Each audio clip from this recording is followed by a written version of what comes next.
This episode was recorded October 25th, 2020.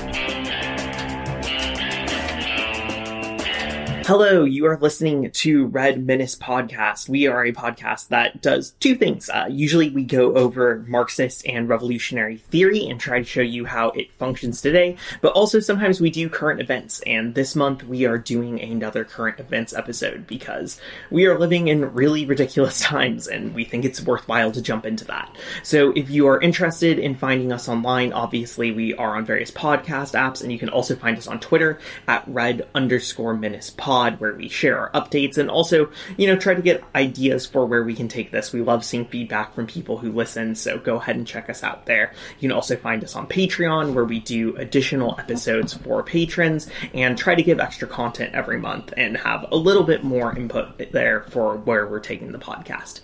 So today, we are doing another current events episode.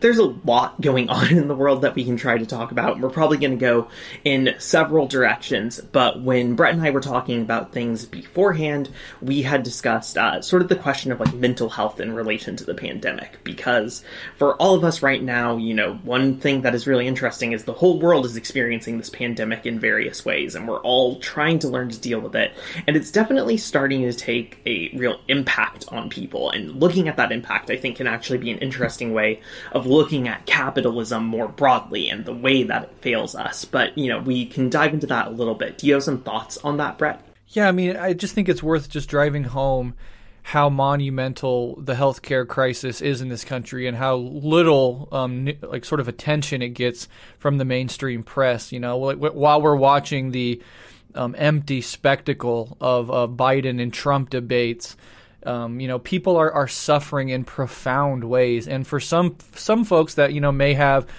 live in a family unit, or, you might have somebody around you that you're quarantining with that can sort of help ease the loneliness and whatnot.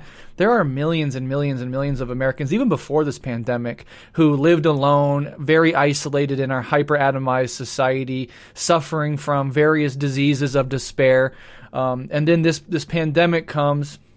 We get this puny little stimulus package, one-time payment of $1,200 6 months ago.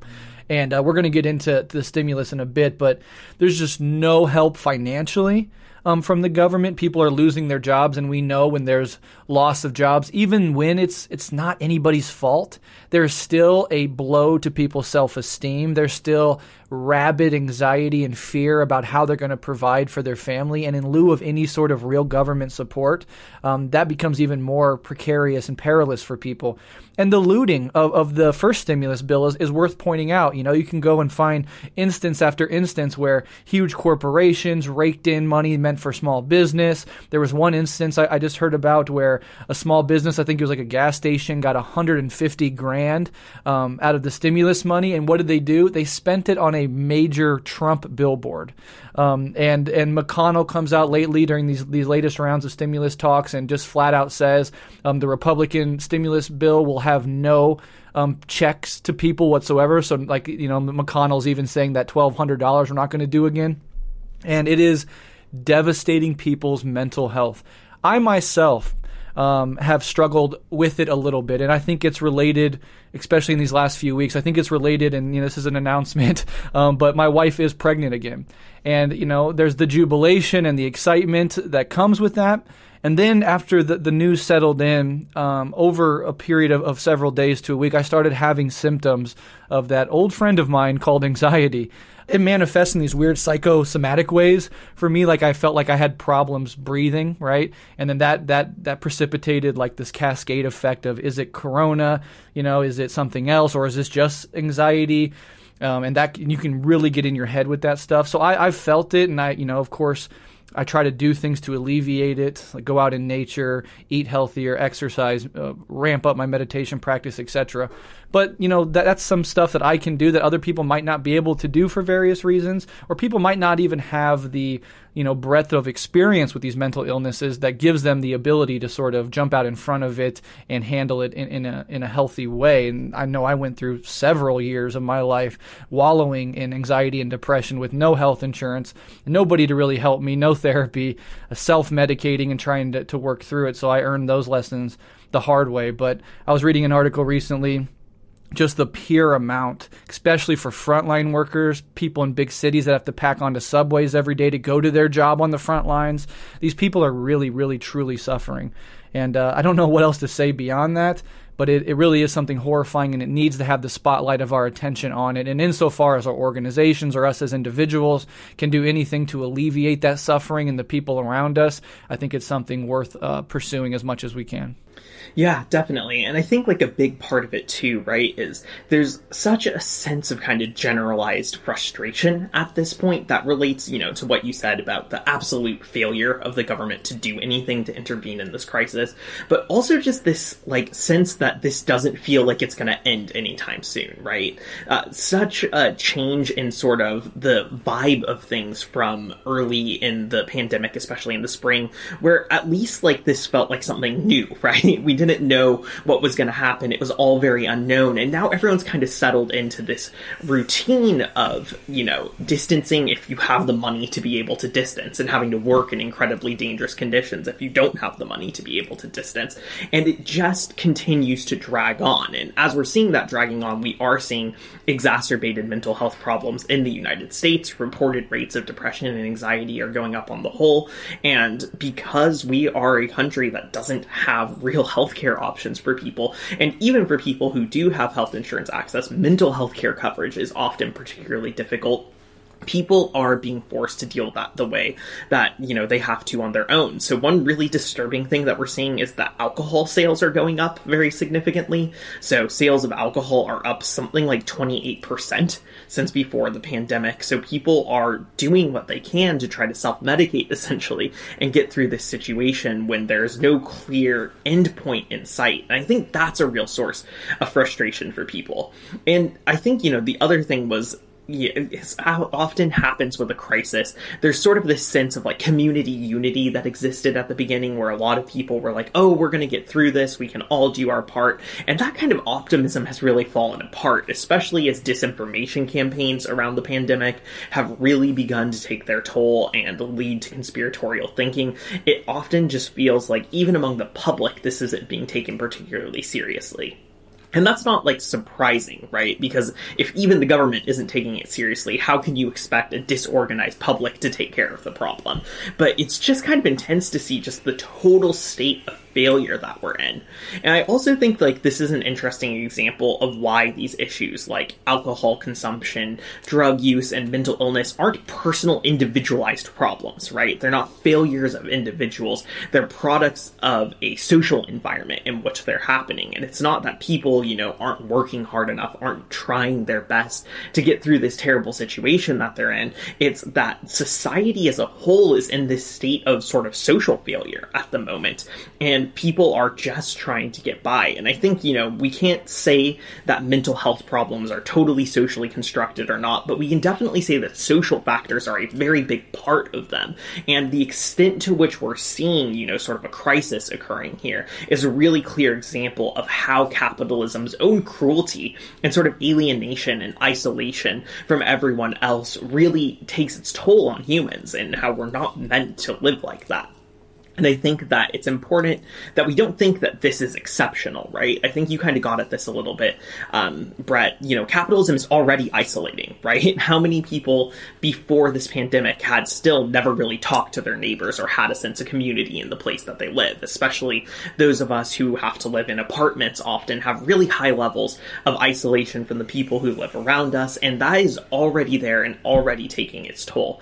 And in a sense, I think the pandemic has just kind of shown us the most acute, intense version of a kind of alienation that we were all already experiencing, and that isn't going to be resolved as long as sort of the conditions of capitalism that produce it are still really at play there. Yeah, great points all around. I totally agree. And I'm living in and reporting from a deep red state in the middle of American heartland, in Nebraska. And we've had just systematic failure on this front, from our governor down to our local officials, all of which are Republicans. Not that Republican states are the only ones suffering. It isn't a complete, society problem. But, here in Nebraska right now, we have the highest amount of transmission and infection rates that we've ever had since the beginning of the pandemic, and it's only getting worse.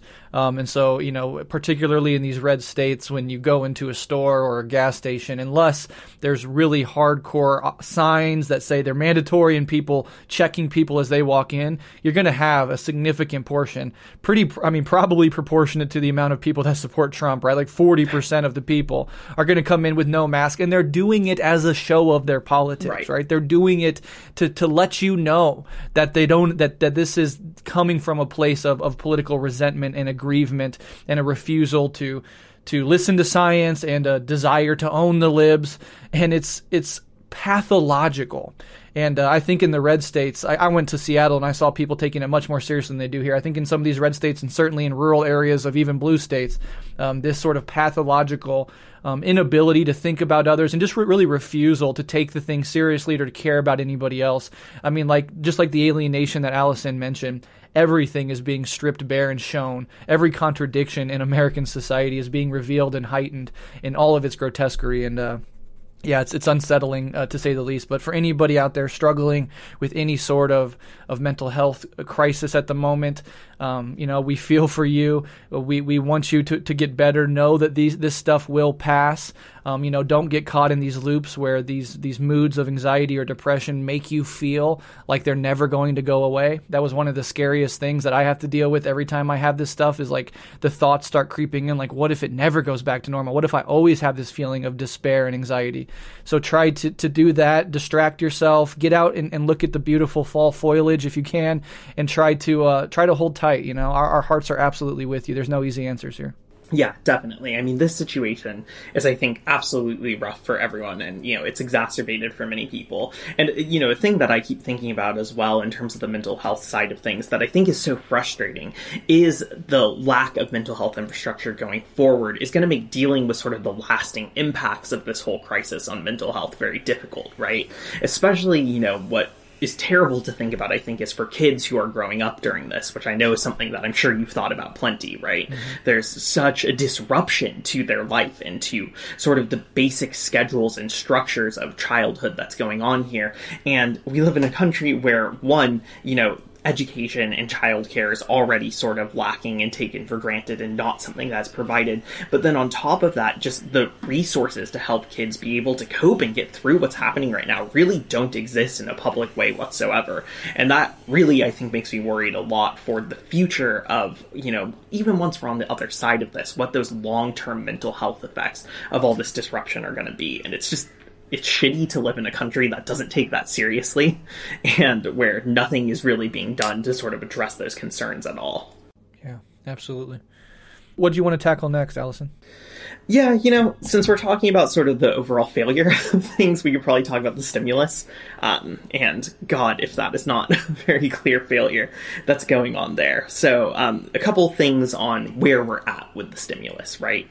So we had that earlier stimulus early on in the pandemic, which involved a lot of things. It had the loan program for small businesses, but it also had those checks for individuals that Breht previously mentioned. And if you're like me, you were probably really hoping for a second round of those in order to make it through this year. And there was a time period, especially around July and August, where it really seemed like you could take for granted that we were going to get that second round. Most of the reporting on it was very confident that this was a bipartisan thing that we had mutual support for, and it was just a matter of getting another bill out there that could be voted on, and that we would ultimately see people come around on that. And here we are in we are all the way in October, and we are rapidly approaching November, and there are still no second round of checks. And there's, I think a lot to be said about the failure of that on the political side of things, right? There's the games that the Democrats and the Republicans have been playing with each other. The Republicans refuse to meet the Democrats' numbers for what they want in a stimulus package, and the Democrats have refused to compromise at all on either side as well, which has sort of led to a long-term standstill between the two as the GOP in the Senate has continually tried to push more and more restrictive bills, like Breht mentioned, now that don't even include a individual check at all, that only have business-oriented stimulus in them.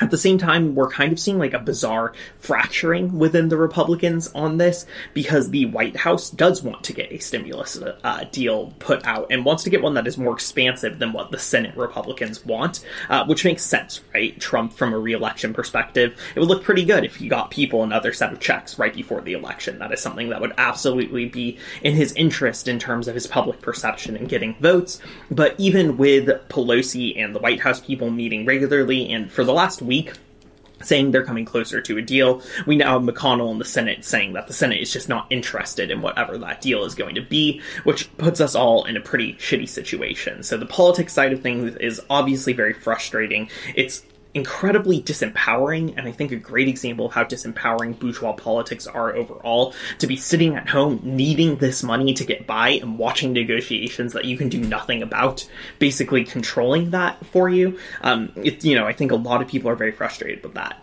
But the other thing that I think is really interesting is this is just an example of how inept capitalism is at solving its own crises, because it's very clear that these stimulus checks and another stimulus bill are needed for the economy to survive whatsoever. More and more economists, and we're not talking about left-wing economists, like mainstream monetary policy economists, are saying that there needs to be another stimulus so that consumer spending can go back up. Because as long as consumer spending is low, that is going to hurt the economy overall and hurt revenue for businesses and hurt hiring capabilities for businesses, which is obviously problematic in a time when unemployment is already a huge problem.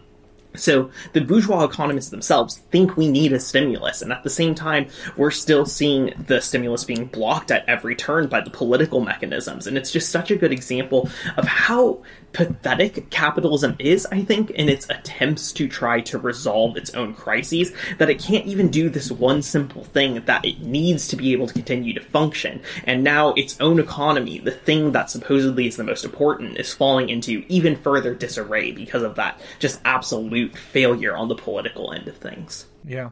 I mean, we are being ruled by incompetent, shitty, self-interested, myopic human beings. And, this is another testament to why conspiratorial versions of the world just don't make sense. The ruling class is not conspiring behind closed doors to do anything. They're just utterly incompetent. They're utterly fractured. They don't know how to deal with their own crises.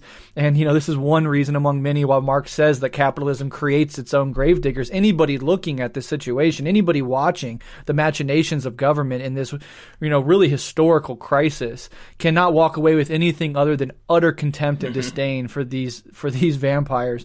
Talking about the fiscal stimulus, the way that our epistemologies are shattered and media is so divided into different echo chambers. Like I watched that latest debate, for example, and then you listen to CNN's take, right? And then I switched over to Fox and watched that, and they're just completely divergent worldviews, completely divergent sets of facts. And so depending on where you are, where you're getting your information, how media literate you are really bamboozled and being hit with narratives that contradict each other from every angle. This leads to more demoralizing. This leads to more conspiratorial thinking, and it leads to less things getting done. I think the Democrats came out for this second stimulus and they wanted $3.6 trillion. The Republicans said that's way too high. Nancy Pelosi came down, I think, to $2.2 trillion. Trump just pulled a number out of his ass and said $1.6 trillion is what we're going for. And then they go down to $600 billion right now. So that's clearly a situation where, as bad as the Democrats are, the Republicans are really the main obstacle to anything getting done here. But if you go on to right-wing media, they're pitching it as 100% the Democrats' fault. You can go into the comment sections on any social media platform of the right, and when they're discussing these topics, and everybody just universally is like, it's the Democrats that are not allowing us to get our checks and our money. Meanwhile, McConnell's staying up there saying to the American public, you're not going to get your checks. That's not a priority for us. And so just how fractured people's worldviews and epistemologies are, I think just contribute to this problem overall. And then the elements within the Republican Party are posturing for a post-Trump world. And I think we're going to get into what a post-Trump America and a post-Trump GOP might look like in a second. But there's certainly a base of Republican politicians in Congress and the Senate, in the House and the Senate, who are looking forward to a post Trump situation where they can use this ability to not pass any stimulus as, bona fides for their fiscal conservatism.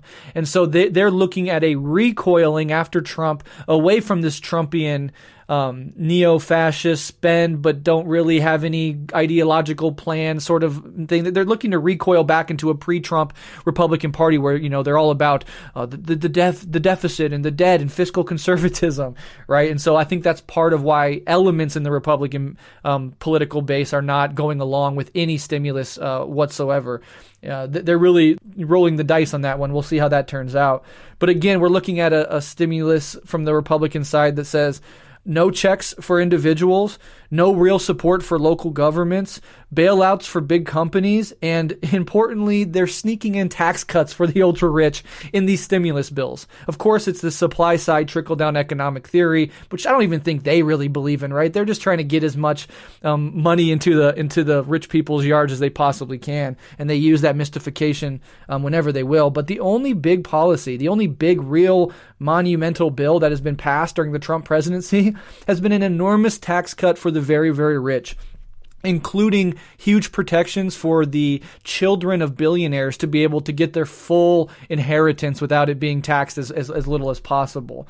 And even in this bailout situation, we're seeing the same thing take place. So, I mean, it is rotten on every single level. I know you don't need us to tell you that, but hopefully equipping you with some of these basic facts and the contours of how this is playing out will help you educate the people around you who, as I said earlier with the shattered epistemologies, are often very confused and live in different narrative worlds. And so if you can poke holes in that and try to bring some semblance of objective empirical reality to these people, I think that can only benefit us. But again, I mean, we're it's David versus Goliath for sure on that front. Right. And I think the other thing, too, is, aside from just educating people, there's, strategic implications to this as well, right? I think that to a big extent, the fact that we are probably at this point not going to see individualized checks at all really emphasizes the need for community work that, provides direct services. And I know that many people on the left are, very skeptical of mutual aid style work or work that primarily focuses on, meeting people's needs as not sufficiently political or whatever. But I think that at a time like this, when people are absolutely struggling to get by and are not going to get those checks that they may have needed, now more than ever, that work is, one, a way to make connections with people who are already desperate, and two, a way to kind of propagandize and politicize the situation, right? So if we are the ones filling in the gaps here, if we are the ones meeting people's needs, that is an example of how people organizing together in their communities can actually create, solutions that the bourgeois state not only is incapable of making, but is also largely uninterested in making as well, right? So there is a way to begin to propagandize around that and get political functions going and talk about the function of the state. Why is it that both the Democrats and the Republicans don't seem to be trying quite their hardest to make this stimulus happen? Why is it that they're okay with you going hungry while they bail out businesses? Why is it that even when there's bipartisan support, it's always just enough to help you get by a little bit? Meeting people's needs and combining that propaganda strategically right now is going to be really, really important as people's desperation sort of goes up. And I think that it'll also be important partially because I think that desperation is already kind of playing into a right-wing narrative that we really need to combat. So since the last stimulus checks came out, crime here in Los Angeles, for example, has been going up.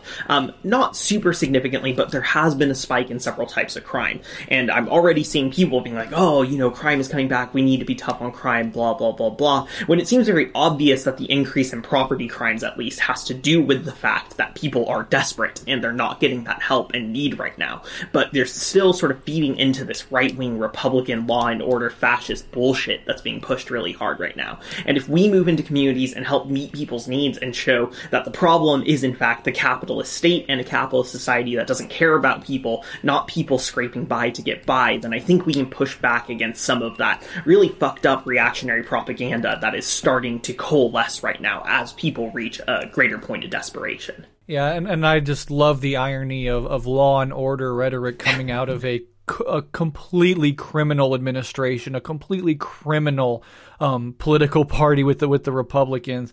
I mean, we talk about law and order. It's obviously dog whistles for the poor people who are desperate, trying to get by, suffering with mental illness, lashing out at a country that can't give a fuck about them and leaving them to fend for themselves in this pandemic. Meanwhile, white criminal prosecution cases have plummeted. We see the machinations of Trump and Giuliani and all these weirdos and grifters on the Republican right, taking advantage of everything they can to enrich themselves. Law and order is just hilarious coming out of the mouths of these sociopaths, for sure. And then the left, denigrating mutual aid. The left speaks as if we have any power. The left speaks as if we have an array of strategic options to choose between, as if we can do anything. And I think this often comes from just being so isolated in the far left fringes of social media that you start to think like lots of people are already where you're at and that you can have these conversations. But in reality, they're often a function of just the utter impotency of the left. So if somebody on the left right now is saying that it's not enough to go out and feed people and to make sure they have masks and hand sanitizer and the basic necessities to get through this crisis, I mean, my patience for that is incredibly low, particularly if you're not doing anything except posting online and denigrating these movements, which again come out of obviously like us playing defense because we don't have any power. We don't have any representation whatsoever in any of the structures of government, in politics and economics, etc. So just help people and don't think about it as if you're Lenin trying to strategize for revolution. We're not even close to that. People need to be fed. They need medicine. They need masks. Meet the people's needs. Serve the people in whatever ways you can. And I guess that's what I have to say about that. Anything else before we move on? Yeah, I mean, one thing I would say, right, is also, like, with those left-wing critiques, there's a truth to the idea that Sure. it's not enough, right? Sure. Which is that if you're just feeding people, like, there is a point at which that is no different than charity. But it's a question of whether or not those types of actions lead to more, right? Exactly. And that's the goal that is trying to be achieved there. And if you are just some person who's spouting, Marxist ideology at people, they're not necessarily going to listen to you. I don't know if you've talked to your neighbor recently, but if you go knock on their door and try to talk to them about historical materialism, they're probably not going to be too interested in that conversation, right? And so it's a question of how you get an in the first place and how organizations build connections with the community. And so, service work is not the end goal whatsoever, but it's a step towards a bigger political end goal. And if you pair it specifically with politicization and political education and propaganda that points out the failure that leads to the need for this kind of work in the first place, I think it's a very powerful sort of end. Absolutely. Before we move on to like what a post-Trump situation could look like, and just to give a little silver lining to this conversation, is the Bolivian people rising up, overwhelmingly electing in what is basically a successor to Evo Morales. And it says a bunch of different things. One, it's interesting to note how the Trump administration has gotten their ass kicked in both Venezuela and Bolivia over the last 4 years as they've tried in various ways to destabilize and even outright coup these countries. And I don't know if this speaks to a broader crisis of imperialism broadly, or what exactly it says about the intelligence agencies and the power of U.S. military control. I mean, certainly it's an empire in decay. We were having challenges from countries like China. The U.S. has an incompetent ruling class, deeply fractured and divided, unable to carry out what was in the past these very sort of seamless bipartisan imperial ventures around the world. And not that they've always been successful, but I mean, it seems, and there's like a collapsing of what once could at least be more successful than this. One interesting aspect is to think about how Biden will restore that, how there are elements within the U.S. intelligence agencies which are excited to get past Trump, specifically so that you can have a more competent, more structured, more focused imperialist apparatus. And, don't think for a second that that's going away under a Biden and Harris administration. It will just get stronger. It'll just become more competent, I think. I guess there's also the overall empire in decay, which might, be an albatross around the neck of that revitalization. But it's interesting to think about those dynamics, and I'd like to get your thoughts on that, Alyson. But before I hand it over, just to say, love and solidarity with the Bolivian people. They stood up against all odds They got their voices heard again. And, people gave their lives for this. People were murdered. People were killed. People were beaten, were arrested by the fascist coup and their supporters, their positions of power, their soldiers, etc.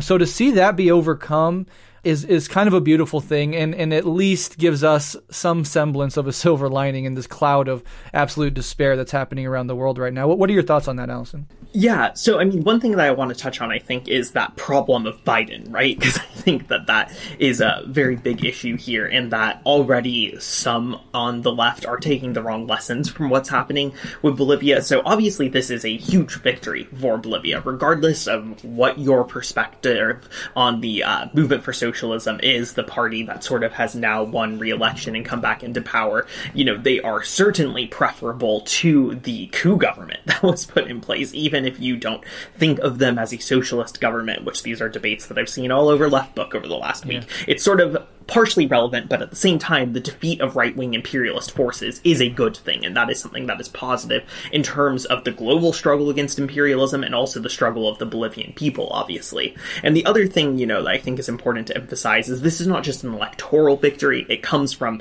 massive mobilizations and strikes and the willingness to get out. And like, you said, Brett, people died in the struggle for this to happen. So there's a lot to note here. And I hope just that the left is not taking the wrong lessons from it. I saw a highly retweeted tweet that made its way onto other social media from someone who the tweet was something like, Americans say that you can't vote out fascism, but the Bolivians just voted out fascism, right? And that is the wrong takeaway from this. I think on several levels. On the one hand, right, yes, the coup government is not in power anymore, but that does not mean the threat is gone, right? Imperialism is still there. This coup was not some exception to sort of the status quo. It's a continuation of U.S. imperialist policy in South America in particular against anyone who, steps left of social democracy in the first place. So the threat is still there. The international powers that created that are still there. And it is not sufficient to be like, look, you can just vote away these bad things, because that's not the lesson. Because one, it wasn't just voting. Again, there were people who took to the street. And two, they still are going to have to be vigilant. The people of Bolivia are still going to be fighting, as this continues. And the other thing, right, is again, kind of like you got at, presumably that tweet is implying that we should go vote for Biden. And Biden is not a solution to this problem. I think you are absolutely correct that it is really interesting to see that all of these Republicans who are defecting to the Biden side of things and are, campaigning for Democrats now and pushing this side of things are security apparatus people, right? These are people who are former Department of Homeland Security employees, these big State Department neoconservatives who we had had under Bush previously. These are war hawks who are pro-imperialists and whose frustration with Trump has largely been kind of his surface level isolationism and this idea that he's incompetent about homeland security and defense issues, which are obviously code words for domestic surveillance and international exploitation of other countries through imperialism and regime change. So Biden is not a solution to this problem. Biden is in many ways, I think, the much scarier candidate on the foreign policy. And you can watch the last debate, right? There really was one thing where you could see Biden and Trump sounding fairly similar on, and if anything, Biden sounding more right-wing, was foreign policy. Yes. Because what we are seeing from Biden is not someone who's interested in ceasing the, sort of overthrow of governments which are oppositional to the U.S., but someone who's interested in containing that policy, making it more covert in the ways it used to be, and making it more successful. So I hope the takeaway that we're seeing here isn't some electoral strategy can work. No, it's an electoral strategy in this case worked because of a mass mobilization of the people, and it's still not a struggle that is over, and we have to be vigilant about that. And for those of us in the U.S., right, we have to be mindful of sort of the imperialist mechanics of the state that are happening here and the way that things really can't escalate much more once this happens. As Biden is increasingly looking at his cabinet picks, right, there's been a lot of news coverage about the fact that he's looking at a lot of Republicans for his cabinet picks. And that means that a lot of these neoconservatives who engineered the war on terror, engineered the Iraq war, oversaw incredible instances of international violence and imperialist aggression are probably going to have their hands back on the levers of power. power if a Biden administration comes into power. And we need to be ready for that and not see that as a victory, but see that as actually potentially a serious escalation in the forms of imperialist aggression that are going to be going on. Yeah, incredibly well said. We have two parties. We have a right-wing party and a far right-wing party. Don't be under illusions that there's anything else. And the whole idea of like, oh yeah, look at what the Bolivians did, so that's why you should vote here, is like, it's basically saying, I know nothing about anything. I'm just extracting the fact that there was a vote away from its material conditions, away from the past, not only year or two, but decades of imperialism in Latin America and in Bolivia. The fight from the ground up with this highly unionized country where I think 39% of Bolivians are in unions, which give them the ability to put pressure on the economy in ways that 11% of people in unions in America just don't have. The rising up of indigenous peoples, the taking to the street, the battling in the street and losing your life, that's the prelude to this vote. And so to any analysis that strips all that away is dog shit. The other thing I really wanted to mention, because there's a lot of talk about Elon Musk and lithium, etc. And, that can be overdone. It's not as simple as just that, U.S. corporations want lithium. It's geopolitical, it's social, it's the Monroe Doctrine, and it's resource extraction, But this is important to note, and it got me thinking about it. When we talk about green capitalism in the global north and the imperial core, when we have projects like the Green New Deal, which represent, the progressive version of how to tackle the climate crisis, understand that what is the underbelly of all of these projects to green capitalism is eco-fascism and imperialism, meaning that the global north will absolutely create a green economy, but it'll be by the plundering, the continued extraction, the domination, the coups, the assassinations of the global south. We'll go and we'll topple governments and extract the cobalt and the lithium to make our batteries and our smartphones and to create the batteries for like solar power energy and all of that stuff. And liberals here in the imperial core will be like, wow, look at, progressive liberal politics really does get the job done. Meanwhile, they're strip mining entire areas of the global south. They're devastating lives down there. They're importantly stripping away indigenous rights to the land that they lived on for thousands of years. All of that to create the possibility for green capitalism in the global north. And when climate change continues to barrel down on us, it's the very people in the global south, especially around the equatorial band, that will immediately suffer the most while these projects are being carried out with the sheen of progressivism, with the sheen that what's going on is a left-wing, progressive reformation movement. And that, I think, is the most insidious thing. Empire is putting on a progressive sheen. It's using the language and rhetoric of wokeness. It is talking about the need to address climate change, but the underbelly of all of it is more extraction, more imperialism, and in the final analysis, some version of eco-fascism. And eco-fascism doesn't necessarily mean a civil war where the far right is, doing crazy shit with the understanding that climate change is happening and they need to fight over their land. It's also the militarization of the border. It's the increase of imperial ventures around the world. It's the hyper-nationalism that says, yes, we're going to build a slightly more forgiving capitalism in the global north, but you have to be a real American to have access to these benefits. That's what eco-fascism will look like. It'll come dressed in the garb of liberal progressive reform, but it'll be just as drenched in blood as it's always been. And that's something I think we have to keep in mind going forward. Yeah. Yeah, and one other thing that I think you had mentioned too that I think is worth talking about a little bit is, bringing up like the concept of the Monroe Doctrine and the way this goes beyond resource extraction. And I think that's kind of relevant for this discussion that you also kind of alluded to of like, is this an example of the empire weakening, right? So what we've seen in the past have been these coups committed much, much more successfully than the bumbling attempts that we have seen in Venezuela and Bolivia right now. And, I've seen a lot of people who say like, this is somewhat an amount of evidence that the U.S. empire is weakening, that it's not as strong as it used to be. And I think if we look on the global stage, right, it is clear that the US is obviously not a unipolar hegemon anymore. I don't think there's anyone who could deny that. The rise of China and Russia as important, not just regional actors, but increasingly global actors, really testifies to the fact that the US is not a single world superpower anymore.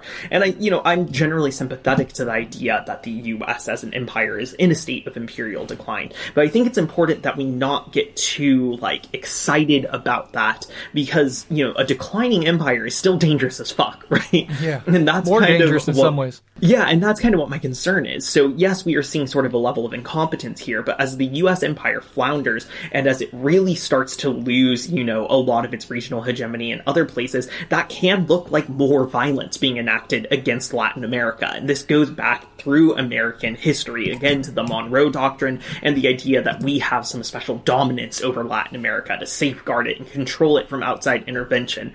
And that being revived, no matter how incompetently, is quite dangerous, right? The US is losing influence in other parts of the world. The protests that are going on in Nigeria against the police have also been linked to a protest against AFRICOM and US presence there. And China obviously is increasing interest in Africa and their influence there significantly. And as that goes on, we might see the US pivot to South America even more strongly and violently. And even if that's incompetent, that's not a reason to be like, oh, look, empire's collapsing, there's no work to be done. That is a reason to be more careful and more critical of how empires behave, because historically empires in their dying days do not behave in more peaceful manners. They behave in more reckless manners, and that is really something that I think we need to keep an eye on and not see as a cause for elation, but as changes that need to be understood and theorized. Yeah, the only thing more dangerous than a rabid animal is a cornered rabid animal. Right. And I think that's what we're going to look at. And it's also worth noting that an empire in decay does not happen over a couple years. How long did it take for previous empires to collapse? And I know that the U.S.'s empire rise, plateau, and decline is happening in a condensed time frame compared with some of the older empires. But this is still a decay process, even if we admit that it is a fully in decay situation, that will take decades, possibly our entire lives. You could be 70 years old still going through the decay of the American empire. So keep that in mind as well. We're not talking one administration or even a generation. We're talking a protracted process that brings with it a bunch of contradictions, a bunch of heightened fears, a bunch of divisions within the population, within the global world. It's a messy, chaotic process, and it's not something that happens quickly. So, disabuse yourself of that illusion as well if you're still holding on to it. Mm-hmm. Definitely. Okay, so let's move to... so I think this is important. And sometimes I get questions like, you guys are and this is very rare, but I've got it once. You guys are communists. Why do you talk about elections? Why do you talk about the Republicans and the Democrats? And that's because we live in that situation. Mm-hmm. We live in a situation where, depending on this outcome of the election, it's not about what policies will be in or who we prefer as Secretary of State. It's about, wow, there could be armed fascists taking to the streets on November 5th or November 10th. Or however long this process plays out. There could be a neo-fascist president who tells his 40% of supporters that the election was rigged and we got to take back America. I mean, we have a situation that can really impact the lives directly of millions and millions of people that we care about, including ourselves. So we talk about these things because it behooves us to understand the machinations of both parties. It behooves us to understand the implications of these elections for us and the things that we care about. And that's why we talk about it. We don't live on left book where we can just talk about abstract ideas separated from real material reality. We have to address what actually is going on in this society that we find ourselves embedded in, for better or worse. And so one of those things that I want to talk about, and this has been going around in left-wing sort of technocratic media, like the New Yorker, the New York Times, Vox. They're talking about, what does a post-Trump Republican Party look like? And there's this framing recently that there's three major sort of steps that the GOP could take after Trump, right? And so I want to go through them. I think they're called, like, they have names for them, like remnant, restoration, and reversal. But I'll call them like doubling down, restoration, and moderate and expand. And these are the three really open paths that not only that people outside the party are talking about, but people very much inside the party are really having these debates and these talks, because they're staring down these polls that say that not only could Trump lose by up to 10 points, but you could have a Democrat Senate and a House and executive branch. So if you're in the GOP and you're invested in those politics, this is something that they are taking very seriously. So let me just go over the three possibilities and then get Alyson's thoughts and just put it out there for people to think about, because, you know, that can never hurt to think about these things and how they'll play out, because these are the people that we have to do battle with. These are our enemies. These are the obstacles that must be overcome. We should understand the machinations of our enemies. So the first option for the GOP is what I would call doubling down, right? The GOP basically embraces Trumpian neo-fascism, continues to dismantle and chip away at the institutions of bourgeois democracy, which we know is faux democracy, but still there are some sort of bulwarks against the worst impulses of the American right that will continue to be dismantled. They'll continue to use race to divide the population, ramp up white anger and grievance, continue to use social issues to win over sort of uneducated whites while exclusively serving the interests of the very rich. All the racists and all the conspiracy weirdos that we've got familiar with over the past 4 years basically get free reign in the party as long as they don't fuck with rich people's money.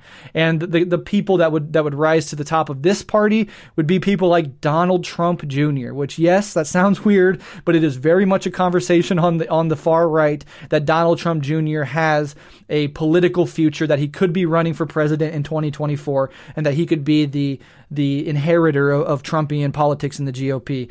Other people are like Tom Cotton or even Tucker Carlson, which may make you laugh at first, but we were laughing at Trump too. And so that is the doubling down on Trumpian neo-fascism. The second option, which we touched on a little earlier, is restoration, right? The GOP loses big in the election, and their solution is to recoil back to a pre-Trump Republican Party, Tea Party sort of situation where, you know, social issues are still very much used in the same way, and the interests of the rich are still very much served in the same way, but they do it with a nicer face, a less divisive approach, and the mystifications of like Bush-era compassionate conservatism, right? And you can think of people like Bush, like Mitt Romney, like John McCain as being the sort of figures that this new party would represent and carry forward. And then the third option is also the most unlikely option, but also, I think, in some interesting ways, the most fascinating, which is the moderate and expand strategy. So the GOP basically realizes that both alternative routes that I just mentioned are hopeless in their own ways. There's too much populism for restoration, and there's too much instability with the doubling down, and obviously, you know, shrinking demographics make that doubling down process even more difficult to sustain over the long term. So they radically alter their platform, their politics, and their goals, right? They try to make appeals to non-whites. They turn away from aggrieved whiteness as their unifying force. And they embrace some versions of left-wing economic populism, but importantly, they mix it with like civic nationalism and social conservatism. So they dismantle their libertarian think tanks, they shun their big money donor base, and this path would basically turn the GOP into a middle-class party, right? And the Democrats would officially and fully take the place that in some ways they've always wanted to take, which is to take the position of the GOP as the party of free markets, the party of the wealthy elite, the party of the professional class, but, you know, with some wokeness sprinkled in there. And this is like the best case scenario for the GOP, right? It would represent a shift that we saw in the 60s with the Democrats and the Republicans kind of switching spots on some really major issues. And that, you know, had enormous downstream effects for several decades, and we're still living with those effects in some ways.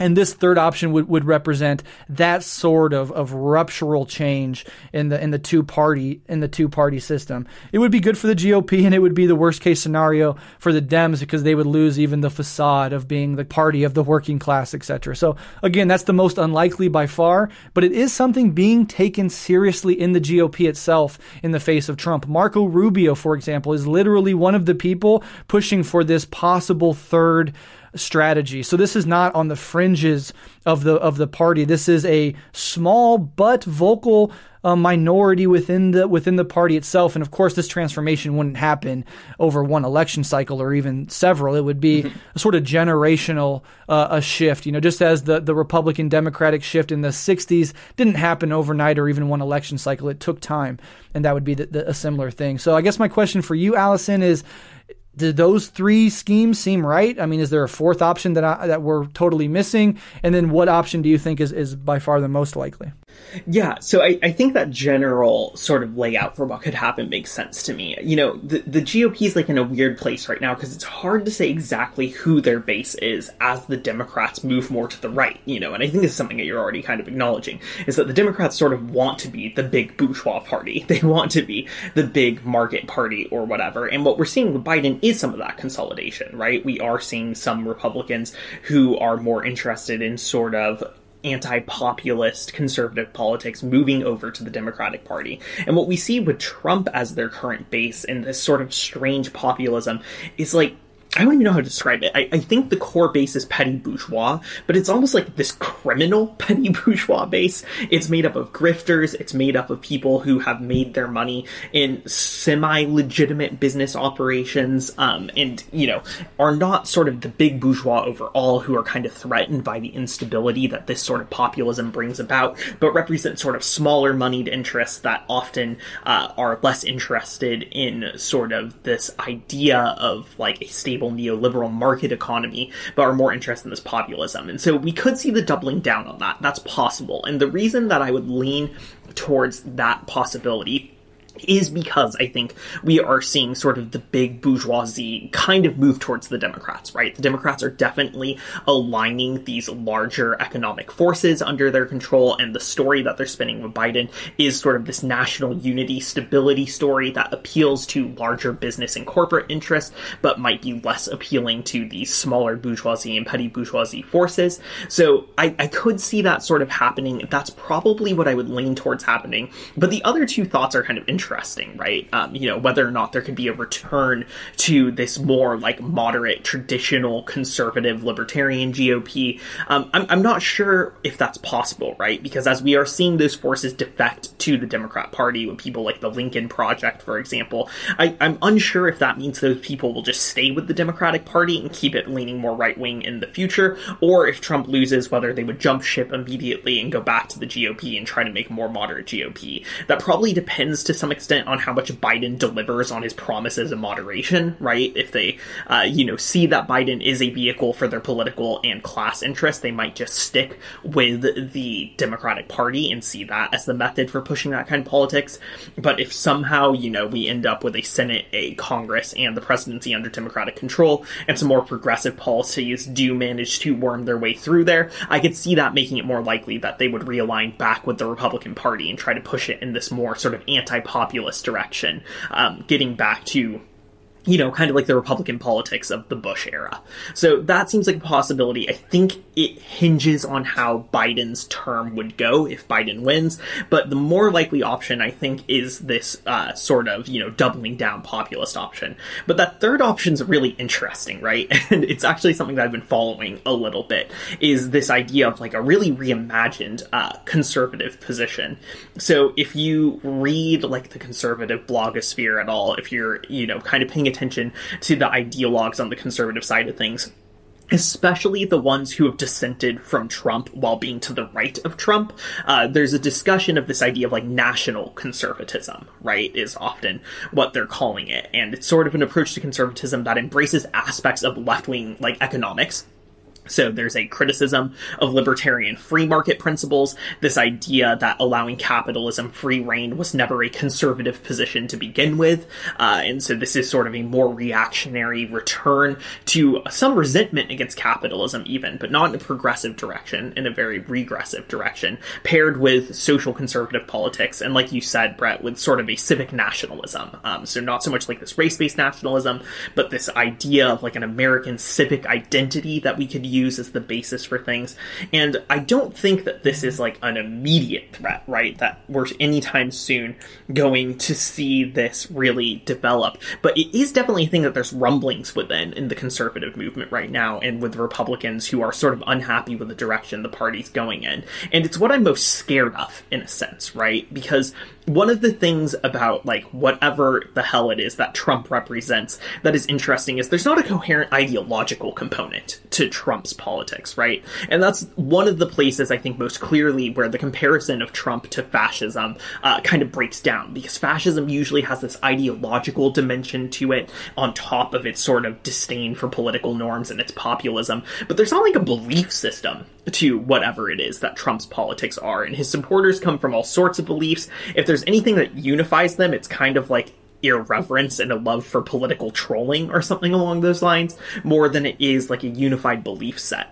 But for those national conservative types who want that sort of revised nationalism, they're kind of conceptualizing a way to build like a civic ideology of Americanism that you could get people to invest in, while pairing it with left-wing economic policies that would take care of desperate and poor people. And so in the short term, doubling down, I think, is most likely. But in the long term, what I'd be very concerned about is this third option slowly developing as a movement within the right that, has a lot of ground to criticize both the Democrats and the Republicans for their failure to think about mass politics and their failure to take collective problems seriously. And it's something that I could see in the future becoming a stronger political force. Not in the immediate future, but, over the course of the next several decades, if things continue to go through crises like this that both parties totally fail at, I think a support for that kind of nationalist, semi-populist politics could emerge, and it would be quite scary, potentially. So, my money would be on doubling down immediately, but over the long term, that third new thing probably is going to become a political force, I think. Yeah, I actually agree with all of that. And, it's funny because one of the downsides of free market fundamentalism and 40 years of Reaganite right-wing republicanism is that you make a lot of people super poor, and a smaller and smaller group of people get very, very wealthy at the expense of millions and millions of people, many of which, because we only have two parties, are in your party. And so these contradictions arise over time. And in some ways, neoliberalism, although perpetuated by Clinton and Obama and Bush, it is 40 years of the result of the Reagan turn in American politics. Now, of course, it's also broader in the failings of capitalism broadly, and the Reagan term was in some ways a reaction to the falling rate of profit after the post-war boom sort of wore off, and we had the recession in the 70s, etc. So these are obviously larger machinations of capital itself, and then these movements within it, like Reagan-era neoliberalism, was a reaction to those bigger crises in capitalism. But it also gutted out so much of your support base. I mean, and in this recession right now, the most unequal recession in American history is happening right now, where the rich are actually doing fine. They're getting much, much richer. They can obviously afford to stay home. Some of the big sort of tech giants are getting even bigger as people are forced to shop from home. Think Jeff Bezos, Amazon, etc. I mean, those billionaire profits have gone only upward, while the bottom of the country is just cratering out. You have the proletarianization process with, petty bourgeois small business owners losing their business, falling back into the working class. You have working class people falling even lower down that ladder than they've been. And that's just an untenable situation. And both parties, right, because we only have two parties of a country of 350 million people, both parties are big tent parties, and that makes them inherently unstable.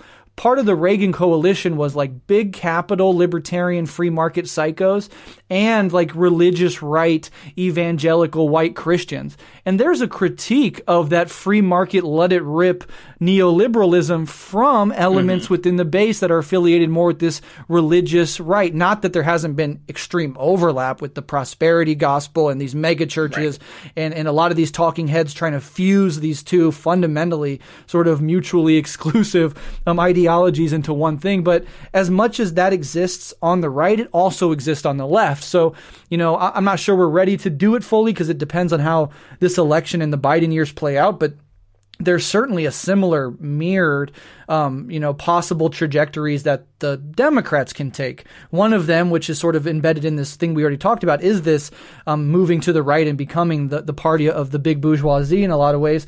But just as the right has its critics of neoliberalism and free market fundamentalism, so does the left, if not more so on the left, much more vociferous, and that is something that, as much of a neoliberal centrist party that the Dems are, they still have to contend with that. And that doesn't make their job any easier. So both of these parties, especially coming out of this world historical pandemic and recession, or country historical in its own ways, both are going to have to find out who they are and what trajectory that they will take. And again, this is not going to happen overnight. It's going to be a protracted process, but it's certainly something that is worth keeping your eyes on. And it really is diabolical if the right can run to the left of the Democrats on economics while carrying over this hardcore social conservatism and this nationalism and this sort of descent into eco-fascism and imperialism as climate change grips our throats even tighter over the coming decades. So I guess those are my thoughts on that. Is there anything else you wanted to touch on before we zoom towards the end here? One thing maybe related to this conversation that you had opened with that I think is worth talking about is sort of like, why is it for people who are, far to the left of electoral politics, why is it worth thinking through these questions, right? Because I do see how you could pose that question to us, right? Like, we spend a fair amount of time talking about mainstream politics on our current event episodes, and you could question, does that matter at all? And I would really want to insist that it does, right? Like, there's several levels on which it matters, I think. One is just, we can't be ignorant of the world around us, right? These are policies that affect people's lives, and even if, we don't believe there's room for electoral sort of strategies, we still can't explain to people why electoral strategies are a failure if we're not paying attention to their specificity, right? And I think so many people on the left think that it's enough to read Marx, Lenin, and Mao and then stop there, right? But that isn't enough. You can't just read the classic theory and then stop there. You have to think about the world as it's unfolding through those terms, and you have to wrestle with it and grapple with it in order to come up with a better understanding of it. Marxism, is, as Marx said, it's supposed to be a ruthless critique of all that exists, and that doesn't mean just like a broad critique that says bourgeois politics is bad, but it means an understanding of what's happening in bourgeois politics, the minutia that's going on there, and I think that is important too. And the other thing is, I think that on the left, there's a tendency to think of the bourgeoisie as a, particularly united class that doesn't have its own internal contradictions. And I think that's a mistake in a lot of ways, because there are contradictions within the capitalist class themselves. And one of the places where you see those contradictions most clearly, where you see them happening, is through electoral politics, where representatives of the bourgeoisie fight with each other over these issues. And watching those contradictions and understanding them can help you have a better understanding about the development of capitalism on the whole and where things are going, and can inform strategy. So I think that, we're not telling you need to reinvest in mainstream politics or whatever. That's not the point that we're trying to get at. But it's not enough to just have your head in the sand towards things around you because you read some books from the past. You have to constantly be wrestling with the world around us and be looking at what's happening within the class that we claim is our enemy and those contradictions that exist there, because it affects what happens going forward. So that's kind of just my pitch for why these discussions matter. I understand why people could sort of question why we spend so much time on them, but I really do think they are worth wrestling with. Yeah, I love that. I love that response, and I'm fully in agreement with it. And you actually see how in left media, it can sort of be a microcosm of this, but it certainly exists outside of it, where there's these two divergent paths that tip too far to one side or the other.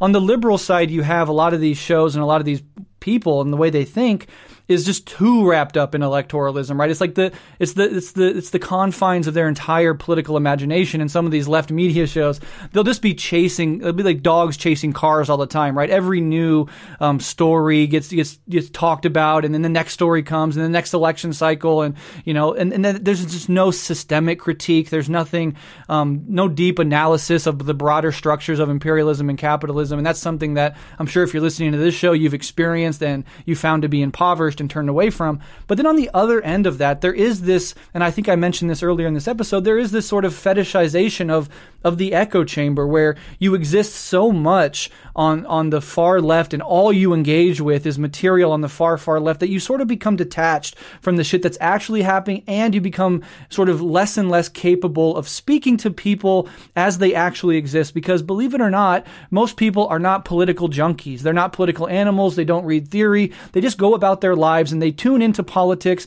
when it affects them, when things get shaky, when big events happen. And that's something that we have to take into our analysis. So what we try to do on these current event shows is, having the authority that comes from, knowing that we dive into these texts and that Alyson and I take very seriously, and we're always being led by our Marxist analysis and, applying dialectical materialism and historical materialism, etc. But we're also not shying away from the actual world as it really is right here and now. And we're combining those two things so you can use that left-wing theory to understand the present moment as it actually exists and then navigate it more effectively as organizations, as individuals, as families, as whatever.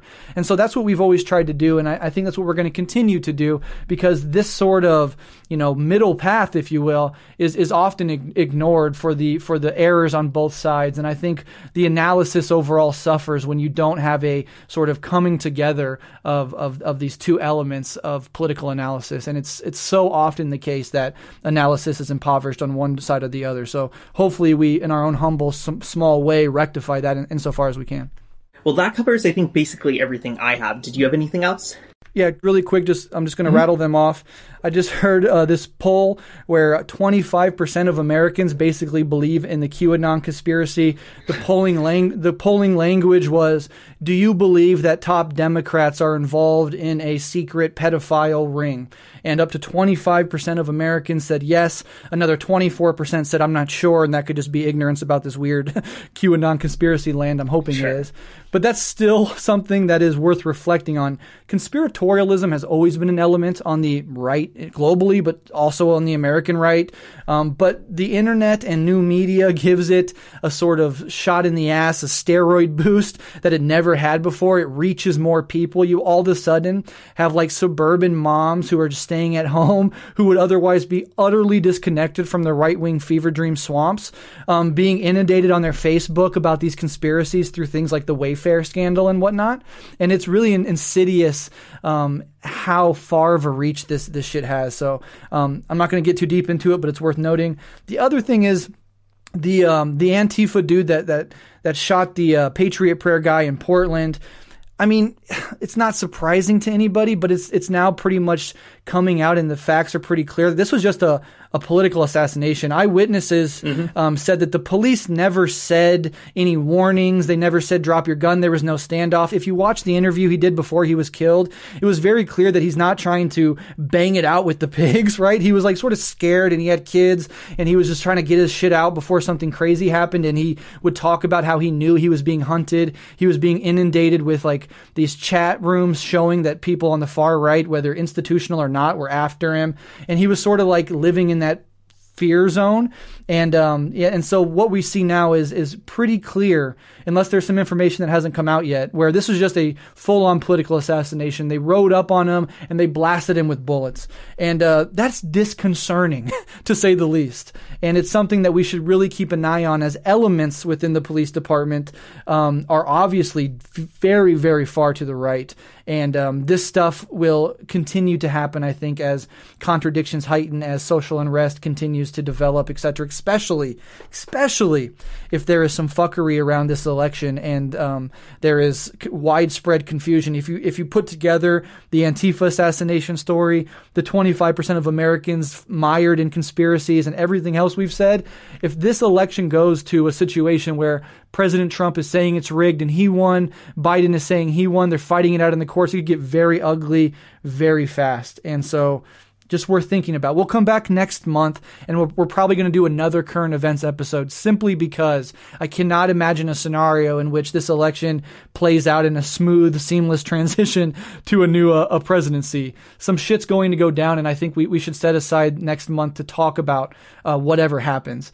But, and this is how we'll end it, The following month, we're going to go back to theory, and our last episode on an introduction to Marxism was very, very well received, and we're very humble and grateful for all the kind words and support from people that are new to the left, all the way up to people that are, just as much veterans of the left as Alyson and I are, saying that was a really well done episode. But one thing that Alyson and I both sort of felt in that conversation and have talked about since is that because we had such a broad approach and we were trying to tackle huge concepts like dialectical and historical materialism, we didn't really get to dive in to the political economy aspect of Marxism. And that could also probably be said of the show overall, in that we focused on the political strategies, on the philosophy and the science of Marxism, and we've obviously made plenty of references to the Marxist critique of political economy, but we've also sort of taken it as an assumption that most of our listeners will have internalized that basic general critique. But we haven't done a lot of direct work on it. So next month we'll do current events. The month after, we're going to do another Intro to Marxism episode, but this time specifically focused on political economy. And we've thought about how can we tackle political economy. We could do capital, right? Like we did Wretched of the Earth, for example, have a multi-installment over many months breakdown of capital itself.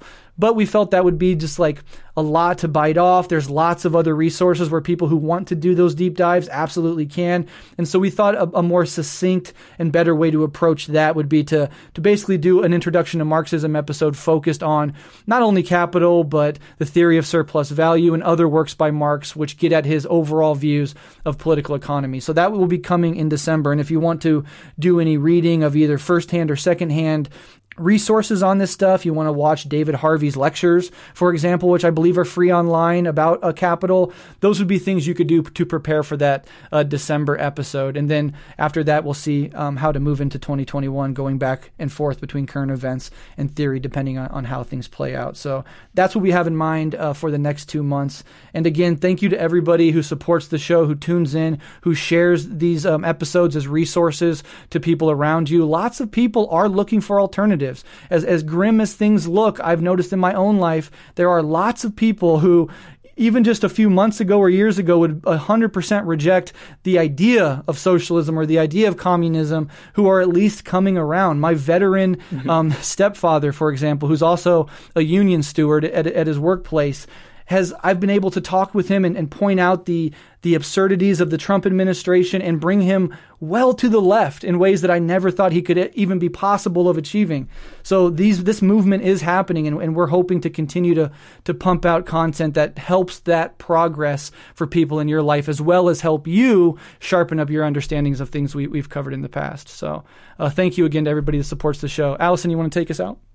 Yeah, so as always, really I want to reemphasize what Brett said, that we're so thankful for all of our listeners, everyone who engages and shares what we have. It's just our hope that this is bringing clarification and is helpful for all of you, and we are looking forward to getting back to doing some more theoretical work once we get to the other side of this fucking election. So we'll see how things go. The main thing that I'm thinking is I just hope you all are staying safe, especially people who live in areas where political violence has been a problem. The Northwest, I think of in particular. Just, make sure that you're staying safe. Make sure you're checking in on comrades as we get closer to the election, and as the election comes and as things potentially get more contested, we have to be there for each other to take care of each other. So really, I hope everyone's focusing on that. Thank you for your support so much. As we said before, you can find us on Patreon, and we are also on Twitter. You can find us there, and everyone just, it's going to be scary times right now. We hope to be able to provide some clarification during that. And there's a lot of hope to have, and there's also a lot of fear to have, and we need to balance those things moving forward. So